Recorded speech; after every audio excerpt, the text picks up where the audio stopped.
പൊതുവേ ഞാൻ സ്കൂളുകളിലും ഒക്കെ ഇങ്ങനെ ആനുവൽ ഡേ സെലിബ്രേഷൻ ഇങ്ങനെയൊക്കെ പോയിട്ടുണ്ട്. അപ്പോൾ പോകുന്ന സമയത്ത് എനിക്ക് പലപ്പോഴും തോന്നിയിട്ടുണ്ട്, നമ്മൾ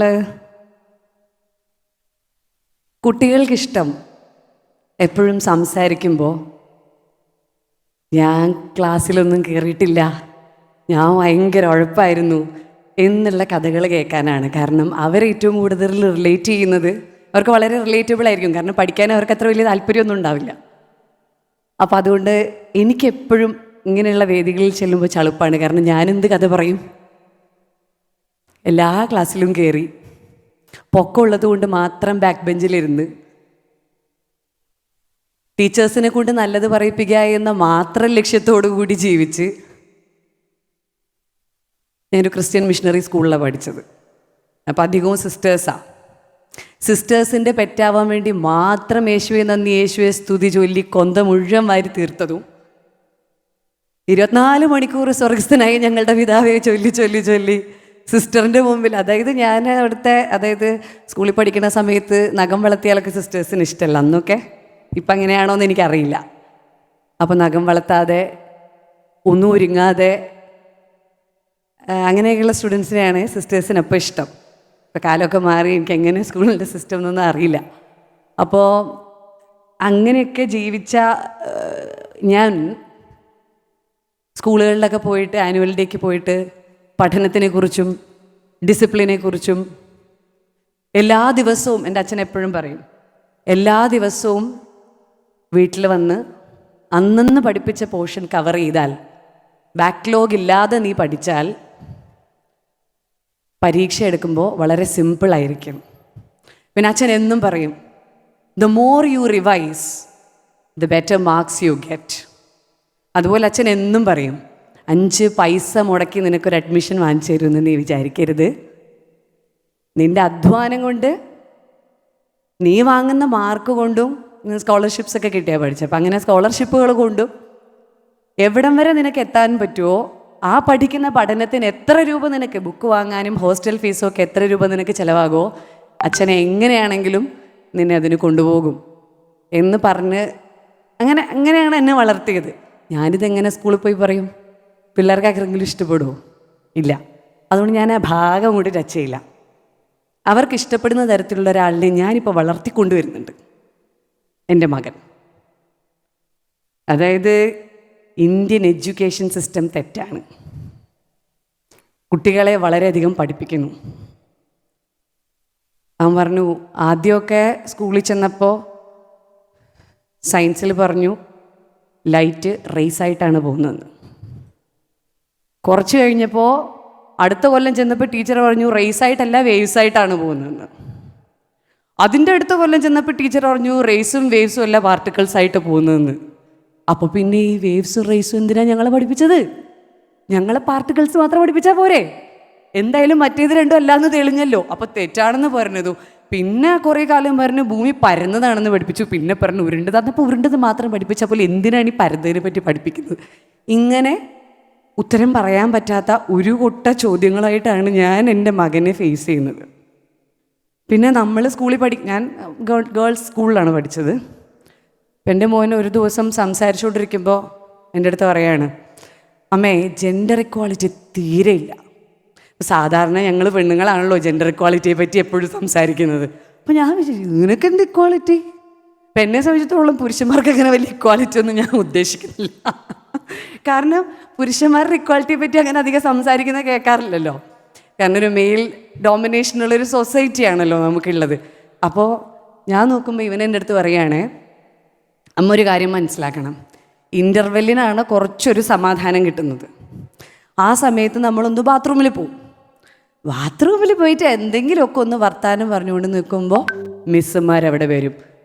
ബെല്ലടിച്ചു, എല്ലാവരും go to your classes, no Sai go എന്നൊക്കെ പറഞ്ഞ് എല്ലാവരും ബഹളം ഉണ്ടാക്കി ഓടിക്കും.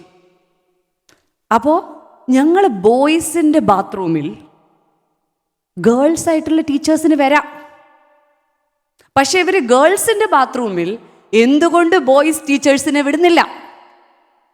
ബോയ്സ് സാർമാർ പോയാൽ ആകെ പ്രശ്നമാവും. ഞങ്ങളുടെ ബാത്റൂമിൽ ഗേൾസ് വന്ന് എത്തി നോക്കിയാൽ കംപ്ലൈൻ്റ് ഇല്ല. ഗേൾസിൻ്റെ ബാത്റൂമിൽ നമ്മൾ സൈഡിൽ കൂടെ പോയാലും കംപ്ലൈൻറ്റ്. ഇവിടെ ജെൻഡർ ഇക്വാളിറ്റി ഇല്ല. അപ്പം ഞാൻ പറഞ്ഞു വരുന്നത്, ജെൻഡർ ഇക്വാളിറ്റി സ്പെല്ലിംഗ് അറിയായിരുന്നു, പക്ഷേ ഈ സംഭവം എന്താന്ന് പോലും എനിക്ക് 10ാം ക്ലാസ്സിൽ പഠിക്കുമ്പോൾ അറിയില്ല. ആ തരത്തിലുള്ള കുട്ടികളെയാണ് ഇന്ന് നിങ്ങളൊക്കെ ഫേസ് ചെയ്യുന്നത്. എൻ്റെ അമ്മ അധ്യാപികയാണ്. ഹൈബി നേരത്തെ പറഞ്ഞില്ലേ, മാത്സ് സൈനും കോസും ഒക്കെ ഇങ്ങനെ ഓടിപ്പോകുന്ന കാണുമ്പോഴത്തേക്കും ഭയമാവുന്നു എന്ന്. ആ ഭയമുള്ള സബ്ജക്റ്റായിരുന്നു എൻ്റെ അമ്മ പഠിപ്പിച്ചിരുന്നത്. ഒരു മാത്തമാറ്റിക്സ് ടീച്ചറായിരുന്നു, ഹൈസ്കൂൾ ടീച്ചറായിരുന്നു. എൻ്റെ അമ്മയുടെ ചേച്ചി ബയോളജി ടീച്ചറായിരുന്നു. എൻ്റെ അമ്മയുടെ ഏറ്റവും മൂത്ത ചേച്ചി കെമിസ്ട്രി ടീച്ചറായിരുന്നു. എൻ്റെ അമ്മയുടെ അനിയത്തി ഹിന്ദി ടീച്ചറായിരുന്നു. അപ്പോൾ 10ാം ക്ലാസ്സിൽ എൻ്റെ ഫേവറേറ്റ് ആയിട്ടുള്ള സബ്ജക്ട്സ് എന്ന് പറയുന്നത് കെമിസ്ട്രിയും മാത്തമാറ്റിക്സും ജോഗ്രഫിയൊക്കെ ആയിരുന്നു. എനിക്ക് 10ാം ക്ലാസ്സിൽ 100ൽ 100 കിട്ടിയ സബ്ജക്റ്റുകളാണ് ഇതെല്ലാം. അപ്പോൾ കാലങ്ങൾക്ക് ശേഷം അതോടുകൂടി തീർന്നു കേട്ടോ ഞാൻ 10ാം ക്ലാസ്സിലെ എക്സാം കഴിഞ്ഞതോടുകൂടി സിനിമയിൽ അഭിനയിക്കാൻ വന്നു. അതിനുശേഷം പിന്നെ പഠനം ഞാൻ കണ്ടിന്യൂ ചെയ്തു. MBA ഗ്രാജുവേറ്റ് ആണ്. പക്ഷേ കൃത്യമായിട്ടിരുന്ന് പഠിക്കുന്ന ഒരു സുഖമുണ്ടല്ലോ, അത് പിന്നെ കിട്ടിയിട്ടില്ല. അപ്പം അങ്ങനെ ഇത്രയും കാലങ്ങൾ കഴിഞ്ഞ് ഇവിടെ വന്നിരിക്കുമ്പോൾ ഈ സൈൻ തീറ്റയും കോസ് തീറ്റയൊക്കെ കാണുമ്പോൾ ഉള്ളുന്നൊരു സന്തോഷം. ഓരോ മനുഷ്യർക്കും ഓരോ ഫീലിംഗ് ആണല്ലോ. കണക്കെൻ്റെ ഫേവറേറ്റ് സബ്ജക്റ്റാണ്. അപ്പോൾ എന്താ പറയുക, കണക്ക് ചെയ്യുന്നത് ഒരു ഹരമായിരുന്നു എനിക്ക്. അപ്പോൾ അതുകൊണ്ട് ഇത് കാണുമ്പോൾ എനിക്ക് വളരെ സന്തോഷമുണ്ട്. പിന്നെ ടീച്ചേഴ്സിനെ കാണുമ്പോഴും വലിയ സന്തോഷമുണ്ട്. ഒരു മനുഷ്യരെ വാർത്തെടുക്കുന്നത്, ഒരു തലമുറയെ വാർത്തെടുക്കുന്നത് വിദ്യാഭ്യാസം, ആ അധ്യാപകരാണ്. ഈ കഴിഞ്ഞ ദിവസം തൂഫാനെ പറ്റിയിട്ട് എനിക്ക് വളരെ സന്തോഷം തോന്നിയ ഈ ഗവൺമെൻറ്റിൻ്റെ ഒരു മൂവ്മെൻറ്റാണ് ഈ തൂഫാൻ എന്ന് പറയുന്ന മൂവ്മെൻറ്റ്.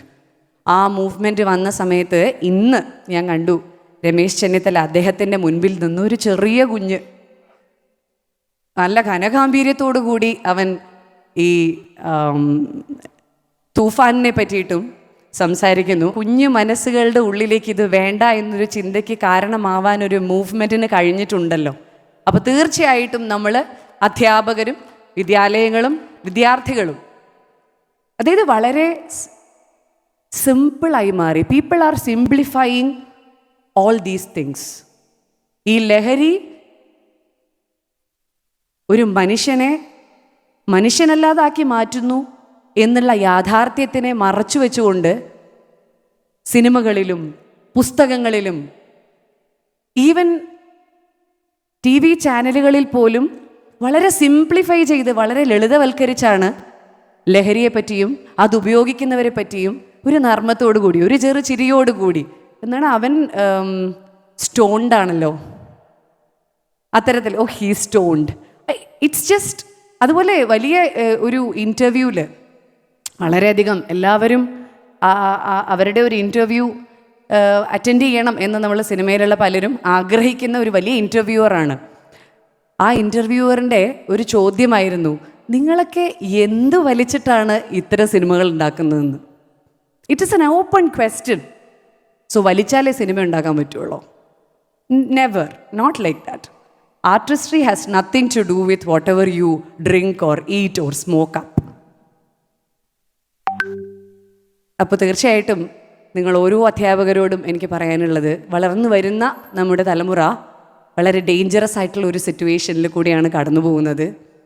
എൻ്റെ മോനൻ എപ്പോഴും കളിയാക്കി പറയും, എനിക്ക് പുറത്തേക്ക് പോകാൻ പറ്റില്ലല്ലോ, ഇനി ഡ്രഗ്സുകാർ വന്ന് പിടിച്ചോണ്ട് പോകുമല്ലോ. ഞാൻ എപ്പോഴും ഇതിങ്ങനെ പറഞ്ഞുകൊണ്ടിരിക്കും ഇവൻ്റെ അടുത്ത്. ഓരോ വാർത്തയും ഞാനിങ്ങനെ വായിച്ചുകൊണ്ടിരിക്കുമ്പോൾ ഐ എം ക്വൈറ്റ് സർപ്രൈസ്ഡ്. ഇതിനൊന്നും ആരുമില്ലേ ഇവിടെ തടയാൻ? ഇതൊക്കെ എങ്ങനെയാണ് നമ്മുടെ നാട്ടിലെത്തുന്നത്? പണ്ടൊരു അമേരിക്കൻ കാർട്ടലിനെ പറ്റി ഞാൻ വാർത്തയിൽ തന്നെയാണ് വായിച്ചത്. അപ്പം അങ്ങനെയുള്ള പ്രസ്ഥാനങ്ങളൊക്കെ നമ്മുടെ ഇത്രയും പ്രബുദ്ധരായ മലയാളികളുണ്ടെന്ന് നമ്മൾ വിശ്വസിക്കുന്ന, മലയാളികൾ വളരെ പ്രബുദ്ധരാണെന്ന് വിശ്വസിക്കുന്ന ഈ കേരളം മറ്റൊരു പഞ്ചാബായി പോയിക്കൊണ്ടിരിക്കുന്നു എന്നൊക്കെ ചിന്തിക്കുമ്പോൾ വളരെ ദയനീയമായിട്ട് നോക്കിയിരുന്ന് കാണുന്ന ഒരു സാധാരണക്കാരിയായ അമ്മയാണ് ഞാൻ. അപ്പോൾ നമുക്ക് ആകെ പറയാൻ പറ്റുന്നത് നമ്മുടെ മക്കളോടാ, മോനെ അവിടെ പോയല്ലേ, ആരെങ്കിലും തന്നൊന്നും കഴിക്കല്ലേ, ഒരു തവണ കഴിച്ചാൽ നീ അങ്ങനെയായിപ്പോ ഇങ്ങനെയായിപ്പോ. എനിക്ക് അറിയാവുന്നതൊക്കെ വെച്ചിട്ട് ഞാൻ കുട്ടിയെ ഭയപ്പെടുത്തിക്കൊണ്ടിരിക്കും. ഇതിപ്പോൾ അവസാനം എങ്ങനെയാവുന്നൊന്നും എനിക്കറിയില്ല. പിന്നെ ഞാൻ കുറച്ച് ദൈവത്തിനോടും പറയും, ഈശ്വരാ ദൈവമേ സായിക്കൊന്നും വരുത്തല്ലേ, സായിനൊക്കെ നല്ല കുട്ടിയായിട്ട് വളർത്തിയെടുക്കണേ എന്നൊക്കെ. ഇത്രയൊക്കെയല്ലേ നമുക്ക് പേരൻസിന് ചെയ്യാൻ പറ്റൂ. പക്ഷേ ഞങ്ങൾ കാണുന്നതിനേക്കാൾ കൂടുതൽ ക്വാളിറ്റി ടൈം ഒരു കുട്ടി സ്പെൻഡ് ചെയ്യുന്നത് അവൻ്റെ സ്കൂളിലാണ്. ഞങ്ങൾ ഓരോ ബാലപാഠങ്ങളും ഞങ്ങളുടെ ഒരു ക്യാരക്ടറൈസേഷൻ വരെ ഡെവലപ്പ് ചെയ്തത് ഞങ്ങളുടെ സ്കൂളിൽ നിന്നാണ്. അപ്പോൾ തീർച്ചയായിട്ടും എൻ്റെ മുൻപിലിരിക്കുന്ന ഈ അധ്യാപകരുടെ കയ്യിലാണ് ഇനിയുള്ള സമൂഹം. അധ്യാപകരോടുള്ള ആറ്റിറ്റ്യൂഡൊക്കെ കുട്ടികളുടെ ഒരുപാട് മാറിയിട്ടൊക്കെ ഉണ്ട്. കാരണം പണ്ട് ടീച്ചർ അടിച്ചു എന്ന് പറഞ്ഞാൽ എനിക്ക് വീട്ടിൽ നിന്ന് അടി കിട്ടും. പക്ഷേ ഇപ്പോൾ ടീച്ചർ അടിച്ചു എന്ന് പറഞ്ഞാൽ വീട്ടുകാർ വന്ന് ടീച്ചർ അടിക്കും. അപ്പോൾ കാലം അതുപോലെ മാറിയതിലൊക്കെ എനിക്ക് സങ്കടമുണ്ട്. എൻ്റെ ലൈഫിൽ ഏറ്റവും കൂടുതൽ ഞാൻ ഒരു ഗുരുവും ടീച്ചറും രണ്ടാണ്. Teacher is the one who is teaching A subject or teaching anything.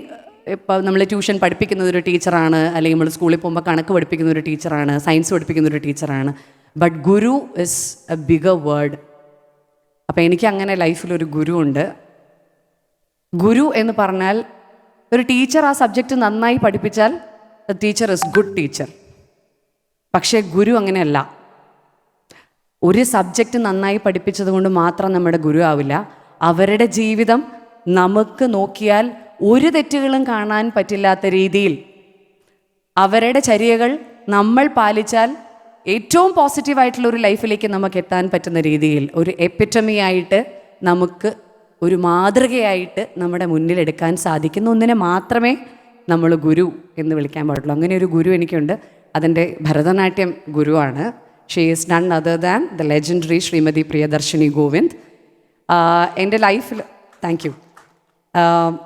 അപ്പോൾ ഞാനവിടെ പഠിക്കുന്നത് ഭരതനാട്യം മാത്രമല്ല, ഞാനവിടെ പഠിക്കുന്നത് നല്ലൊരു അമ്മയാവുന്നത് പഠിക്കും.